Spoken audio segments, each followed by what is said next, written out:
Barège pour ces précisions. Merci. L'UNIVERSITY, ça fait plus d'un an qu'une information judiciaire a été ouverte sur un présumé détournement de fonds.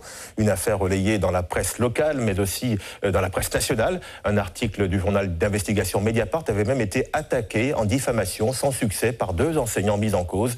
Mediapart qui revient à la charge avec un nouvel article qui pointe du doigt les lenteurs de la justice et la dimension politique de cette affaire. Stéphane Petitfrère. Qui a intérêt à étouffer le scandale des colossaux détournements de fonds à l'Université des Antilles? C'est ainsi que débute l'article de Mediapart, paru la semaine dernière.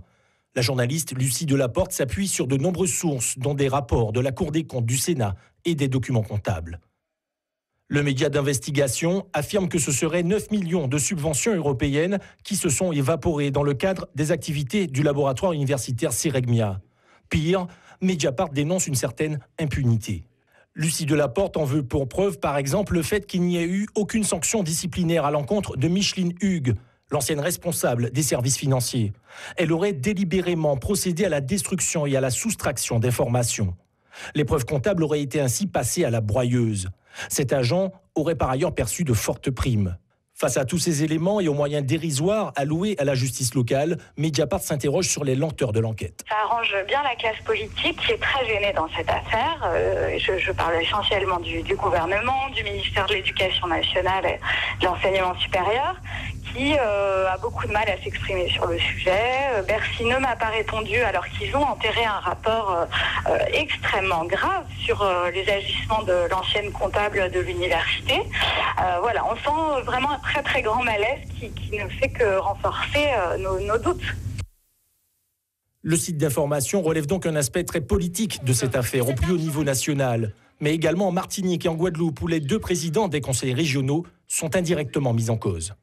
On ne peut que remarquer une certaine proximité entre les dirigeants du Ceregmia et, par exemple, Serge Letchimy, le président de la région Martinique, qui, depuis le début, n'a cessé de soutenir le directeur de ce laboratoire. Le discours de Serge Letchimy est invariable. Il parle de chasse à l'homme et appelle à laisser la justice faire son travail. La justice est saisie de l'affaire. S'il y a des gens qui ont fait des histoires pas catholiques, pour employer une expression, il faut les condamner. Et s'il y a des gens qui n'ont commis aucune histoire, qui n'ont fait aucune dérive, il faut aussi le reconnaître. Donc il faut attendre que la justice soit pour l'os.